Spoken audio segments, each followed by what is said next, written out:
Bienvenidos y bienvenidas a Enclave Política. Soy Orlando Pérez, les acompaño en estos minutos para conversar sobre la coyuntura en Ecuador, porque parecería que el relato político actual se asienta en buscar consensos, bajar la polarización y lo que no pudo Guillermo Lasso, un encuentro nacional. Sin embargo, hay amenazas de quienes creen que anulando al rival, proscribiendo al adversario, son más legítimas sus posturas y planteamientos. Y de esto no son ajenos los medios y periodistas que han fraguado esa polarización. De todo esto queremos conversar con la analista y académica Caroline Ávila, a quien le damos la más cordial bienvenida. Qué gusto tenerla por acá, Caroline. ¿Cómo está usted? Muy bien, muchísimas gracias, apreciado Orlando. Un saludo para usted y por supuesto para la teleaudiencia. Así es como ha hecho usted en esta introducción. Ese es el escenario que pinta en el Ecuador, con la expectativa de ver si es que 2 años después se va o no a repetir las mismas circunstancias, porque esta misma conversación pareciera a veces un déjà vu, ¿no? Inclusive los nombres se repiten. Habrá que ver si es que para el día viernes esos acuerdos llegan de manera intacta o si es que todavía existirán algunos cambios. Claro que sí, pero entonces, en función de esto, Carolina, hay unas dos cosas que valdría la pena reflexionar. ¿Por qué se ha producido este cambio, este giro que algunos todavía se resisten a aceptarlo, a asumirlo, tomando en cuenta que el otro elemento no han variado mucho las posturas políticas, no han variado, digamos, las condiciones en las que se desenvuelven cada uno de los actores políticos? Usted se está refiriendo a la conversación y de alguna manera a los términos sobre la mesa que la Revolución Ciudadana planteó hace 2 años atrás y los vuelve a plantear ahora. Esos no han cambiado. La misma consideración que en su momento, por ejemplo, el Partido Social Cristiano ha hecho. De alguna forma, por eso decía, hasta los nombres se repiten. Estamos hablando en este caso de quienes han candidatizado para la presidencia de la Asamblea Nacional, como se llama en el caso ecuatoriano, a quien preside este poder que es el poder legislativo, ¿verdad? Estamos hablando de Cronje, de uno de los políticos de larga data en el Partido Social Cristiano. Y es el mismo nombre que hace 2 años atrás también estaba sobre la mesa en el área de la negociación. El tema de la fiscalización también de alguna u otra manera había sido una de las agendas en el Partido de la Revolución Ciudadana, junto con otros de los temas que, por supuesto, siempre se discuten en este momento, que es la distribución administrativa del poder legislativo, perdón, que forma parte de las decisiones en esta primera sesión, la sesión inaugural. Entonces, con estos temas allí en la mesa y una mínima agenda programática quizá, ¿no es cierto? Habían ya acuerdos y entendemos qué es lo que está sucediendo también ahora. Esta vez con un, diremos así, nuevo actor, porque el movimiento ADN es un movimiento que está entrando en este minuto. Muchos de estos nombres, por ejemplo, la asambleísta Centeno, jovencísima, sin embargo, que parece, ¿no? Ha demostrado en el marco de su formación académica, vemos que es recién graduada de Derecho de la Universidad de San Francisco, es ella la tercera más votada, si es que los números no me traicionan, es la representante de asambleísta nacional por el partido oficialista, por el partido del presidente electo, y ha sido su principal vocera en las conversaciones que el legislativo o que en las fuerzas políticas que configuran ahora el legislativo han tenido, ¿verdad? Claro. Y de alguna manera las conversaciones que ella ha expresado públicamente, recordemos que la vocería del gobierno es mínima en términos explícitos, ¿no? Más bien es una suerte de intermediación a partir de muy escuetos boletines, más bien casi que contenido de red social, casi que por tweets, dijéramos en el nombre antiguo de aquella plataforma, es la manera como se comunica el presidente electo, diremos, y de alguna manera más bien ha sido la voz de Valentina Centeno la que más hemos podido escuchar en ese contexto, y sus declaraciones de alguna denotan en ese sentido las dos propuestas en materia tributaria, en materia de reforma energética, que han sido parte del interés del Ejecutivo y, por supuesto, la línea roja, que es lo que ya ha planteado, ¿no es cierto?, que es no estar en la posibilidad de un juicio político a la fiscal. Es una línea que ha sido también planteada por Kronfle de manera interesante, insisto, porque se anticipan criterio hasta cierto punto en decir no a un juicio político cuando la posibilidad de fiscalizar de un asambleísta tiene que ver con su rol. O sea, es decir, además de hacer leyes, un asambleísta tiene que fiscalizar. Entendemos que no se van a negar a la fiscalización, que forma parte de su rol, pero que por supuesto en ningún caso se entendería la fiscalización como un instrumento de persecución. Hasta ahora en Pero eso me parece que hay coincidencia en las tres fuerzas políticas que han llegado a este acuerdo. de todas maneras, a pesar de todo eso, y gracias por la graficación, por graficar el panorama actual, todavía veo, además con mucho dolor, de ciertos sectores y actores que se resisten a la posibilidad de ampliar el consenso, de los acuerdos, aquellos que dicen que nada con el correísmo, que incluso plantean líneas rojas, pero muy, muy frontales, es decir, nada con ellos, todo para los demás. ¿Hasta dónde esta narrativa, sobre todo mediática, ha perdido fuerza, ha perdido vigor y volumen en el debate público? Los números de Comunicaliza, que son esta encuestadora que ha crecido en exposición, además porque ha tenido cierta, diremos que resonancia, no solamente en la palestra pública, sino que en verdad algunas de sus cifras han sido interesantes luego también de leerlas ya con los que el CNE ha arrojado. Bueno, esta encuestadora ha mencionado entre sus preguntas qué población se inclina con la tesis anticorreísta. Y vemos que esa población, en las distintas mediciones que hace Comunicaliza, no supera el 20%. Es más, está entre el 15, el 12, pero nunca llegó a superar el 20%. Entonces, yo me atrevería a decir lo mismo, que a nivel poblacional, si esa es la tendencia del anticorreísmo, me parece que las otras posturas políticas están coincidiendo con la opinión pública, de no establecer una suerte de frontera tan dura con un grupo que no hay ninguna duda en el Ecuador sigue siendo la fuerza política más importante, no solo por la cantidad de autoridades que tienen a nivel seccional, ganadas de manera legítima por la votación popular, por supuesto, no solo por la cantidad también de asambleístas que en este momento conforman el bloque más importante, la minoría más importante, porque no llegan a los 70, pero por supuesto superan los 50, y eso hace que sea un grupo de respeto y un grupo de conversación. Entonces, tener una postura como la que ha tenido, por ejemplo, el grupo que dirige María Paula Romo, que es una de las políticas que ha sido importante, sobre todo en el gobierno del expresidente Lenín Moreno, y que en este momento, al haber sido destituida, bueno, no destituida, pero enjuiciada políticamente por el Congreso anterior y que no tiene de alguna manera impedimento político para ejercer funciones públicas, pero sigue muy activa desde tras bastidores, entonces lidera a este grupo del anticorreísmo llamado Construye, en el caso ecuatoriano, es prácticamente quienes están representando, y lo ha dicho así, su portavoz acá, que es Patricio Carrillo, lo ha dicho así, directamente, van a estar en el rol de la oposición en vista que les han dejado fuera de toda conversación. Pero ellos mismos han planteado esta postura, nada con el correísmo, inclusive tildándolo de mafias.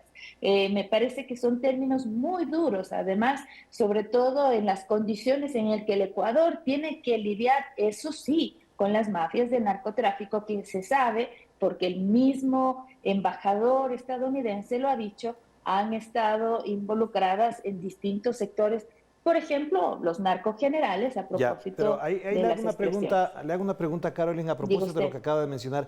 ¿Hasta dónde esto efectivamente además anula otra cosa que es clave? porque todo el panorama, digamos, en el plano político está en esa lógica, pero el problema es que la economía ecuatoriana está muy mal. Un diario quiteño o nacional, como se le quiera ver, ha titulado a todo lo ancho de su página que el Guillermo Ordaz deja al país mucho más empobrecidos con un incremento notable de pobres. Eso ha dicho el titular principal, que efectivamente es así. Entonces ya la pregunta es, si todo esto del consenso, de la búsqueda de encuentros, niega o anula la posibilidad de reclamar lo que es obvio, es decir, una situación crítica, ¿hasta dónde los actores políticos están como distanciados de esta realidad, de la crítica situación de la gente, de los pobres, en particular incluso de los jóvenes? Y hay que añadirle, por ejemplo, a la expresión que usted ha mencionado, exministros de Economía, uno de ellos, por ejemplo, Vilma Salgado, ha mencionado el aumento de la deuda pública, que en tiempos por ejemplo, de la administración de la Revolución Ciudadana o inclusive también de Lenín Moreno, era siempre digna merecimiento de titulares cuando habían incrementos de la deuda pública como corresponde, porque es tema de gran importancia y preocupación, y que en este momento han perdido espacio en los mismos medios de comunicación. Allí me parece que en el caso ecuatoriano sucede esta expresión que un político/periodista que tenemos alguna vez acuñó, que decía, hay que administrar la verdad en aras de proteger cierto status quo en términos políticos. Les toca a algunos medios de comunicación hacerse cargo de esta expresión, que es una realidad lamentablemente en el ejercicio periodístico de este país. Muchas de las, lamentablemente digo, no es que esté de acuerdo con esta idea, pero es que es lo que está pasando, muchas de las líneas editoriales de los medios de comunicación terminan tomando de manera implícita esa decisión de administrar la verdad en el sentido de proteger a los políticos de turno, a ese establishment, a ese consenso, con la finalidad, diremos así, de que no llegue por el otro lado, en este caso, el correísmo, como ha sido así denominado, que es básicamente el gran temor que tiene, ¿no es cierto?, el establishment ecuatoriano. Hagamos la pausa, Carolina, para volver enseguida a las perspectivas que tiene el presidente electo, que se posicionará en los próximos días ya, Daniel Noboa, con respecto a este panorama político que ha abordado, incluso en acuerdos de este último fin de semana. Vamos a la pausa.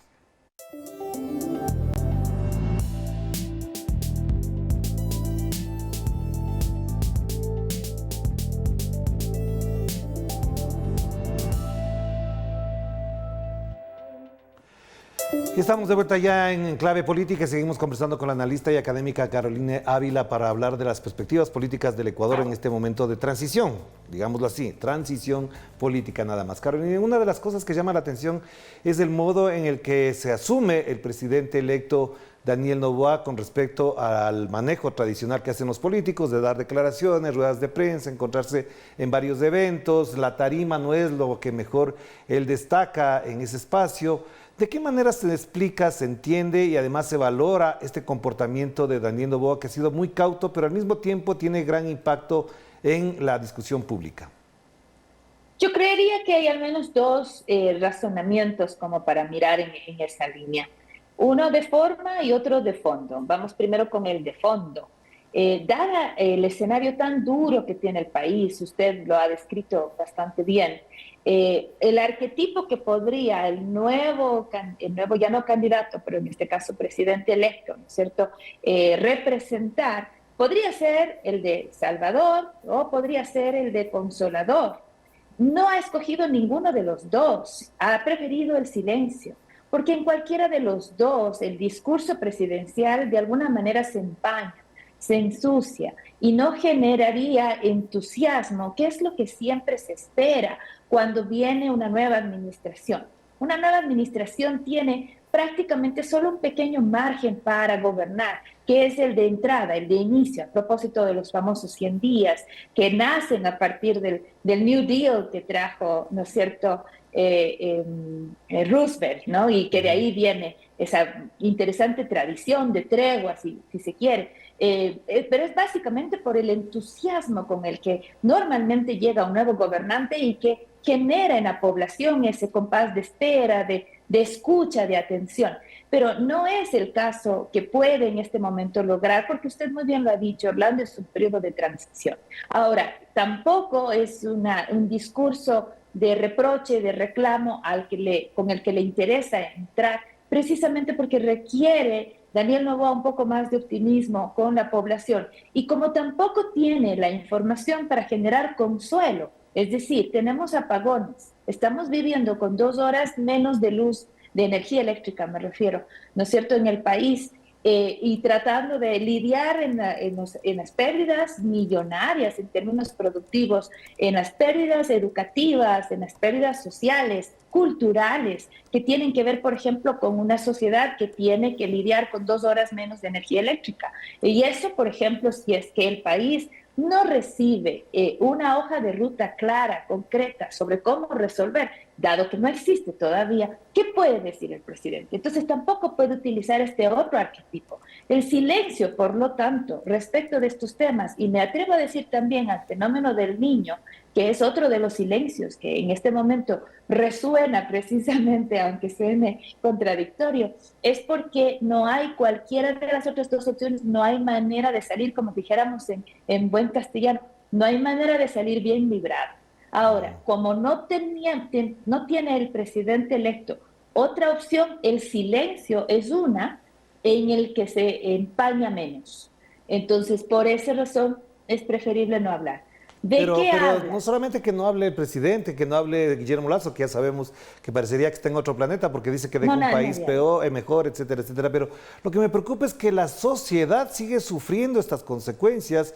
Los sectores pobres, digamos, populares, etcétera, la emigración es un efecto de esa situación. Parecería que están o esperanzados en que el próximo presidente lo resuelva o están amortiguados porque creen que no tienen solución a los problemas.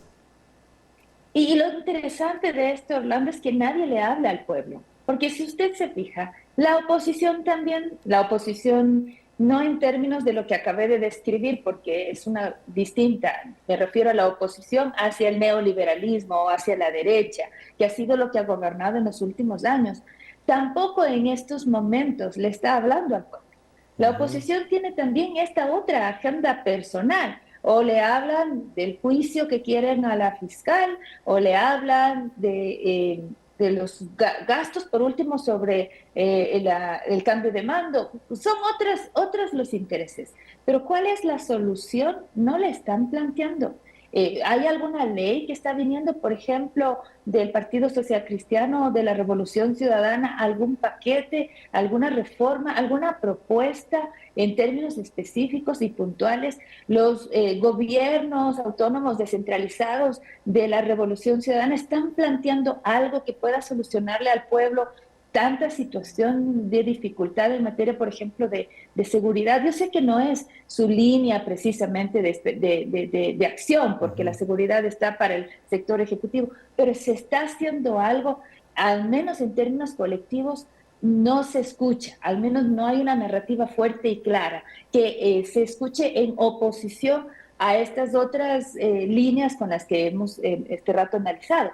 Entonces, al pueblo solamente le toca sufrir los embates de la falta de gestión en materia de energía, razón por la cual se están padeciendo ahora estos apagones, los embates de las circunstancias económicas que está generando mayor migración y pobreza en el país y que de manera tan, diremos, despachatada, además, se titula, ¿no?, en Diario Expreso, por ejemplo, el diario del sector de Guayaquil, de la costa. Hace poco veíamos un artículo que igualmente, con una crítica muy dura, muy fuerte al presidente saliente y sus 900 días de gestión, ¿no es cierto? Y que está muy bien, no hay ninguna duda que hay que hacer una crítica, pero me parece que en esos casos también hay que hacer una autocrítica y sin embargo no hay una propuesta, ¿no? Porque por el otro lado siempre será la duda de no pacten, no se asocien, no se alíen y no hay una propuesta hacia el pueblo, ¿no? Si no se Ya, pacta, si no se asocian, entonces ¿qué hay? claro, No pero hay nadie le dice nada al pueblo. Yo le pregunto esto porque acaba de mencionar algo que es muy importante y yo lo he venido diciendo constantemente, es cuál es el aprendizaje de los medios de comunicación y de los periodistas en relación con la política, al rol que están cumpliendo de reemplazar a la ciudadanía, de reemplazar a los actores políticos. Incluso algunos periodistas se atreven a reemplazar al propio presidente y le dicen lo que tiene que hacer. Hay un aprendizaje. ¿Cuál es la mejor pedagogía que resulta de este proceso electoral que terminamos y esta nueva etapa política que vamos a empezar?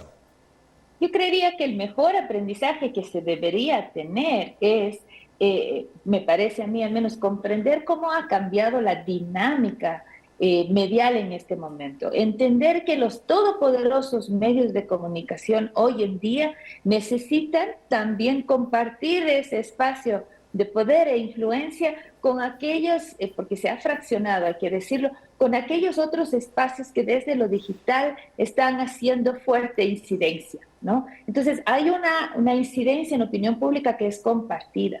Hoy en día la agenda ya no la pone el noticiario de Ecuavisa única y exclusivamente. ¿Cuál es la prueba? Lo que sucedió hace poco, ¿no? Salió en un noticiero en la mañana que la deuda de más de 80 millones al Estado Nacional por parte del Grupo Novoa está allí en la página web del SRI. Es noticia que todos sabíamos, pero que no lo había sacado así con tanta fuerza Ecuavisa. Entrevista al director nacional del SRI. No hay mayor incidencia de eso, ¿no? No hay mayor incidencia, salvo, qué sé yo, un par de cosas por allí.